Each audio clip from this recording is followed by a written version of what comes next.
C'est l'heure du journal de l'Afrique, soyez les bienvenus sur France 24. À la une ce soir, les émeutes de la faim qui se profilent à Maurice. Le pays a été secoué pendant plus de 48 heures par des violences liées à l'augmentation des prix des denrées alimentaires. Des émeutes motivées par d'autres raisons, reportage à suivre.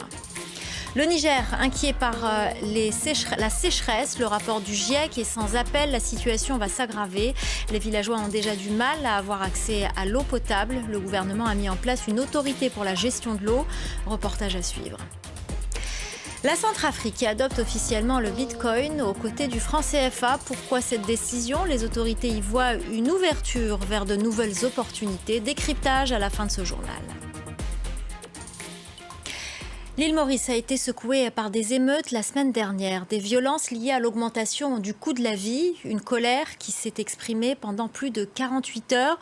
Pour de nombreux observateurs, elle est symptomatique d'un malaise plus profond. Reportage à Port-Louis de notre correspondant Abdullah Erali.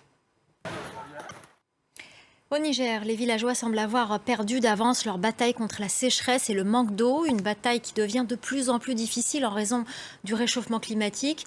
Pour leur venir en aide, le gouvernement a créé l'autorité de gestion des ressources en eau souterraine. Objectif, mieux exploiter les nappes phréatiques. Reportage d'Harold Girard.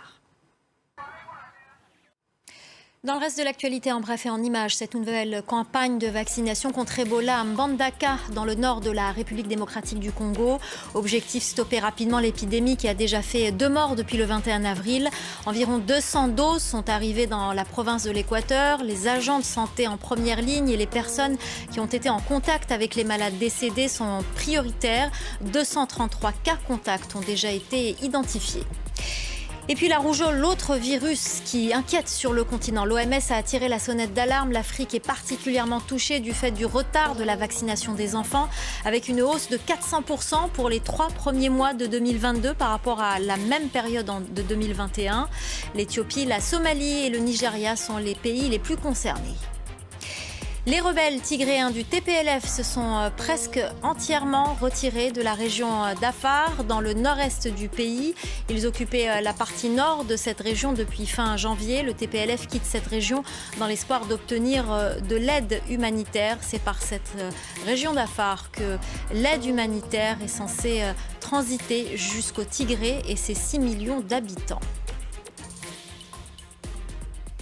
Et justement, il y a peut-être une solution à cette grave crise alimentaire. On va vous parler de l'ancêtre ou du faux bananier. Il est consommé par 20 millions de personnes en Éthiopie, soit plus de 15% de la population, notamment au sud du pays.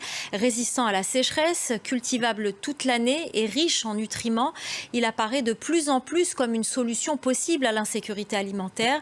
Si les méthodes traditionnelles de transformation sont laborieuses, les scientifiques commencent à mettre en place des nouvelles technologies pour augmenter leur production. Reportage de Maria Gert-Nicolescu.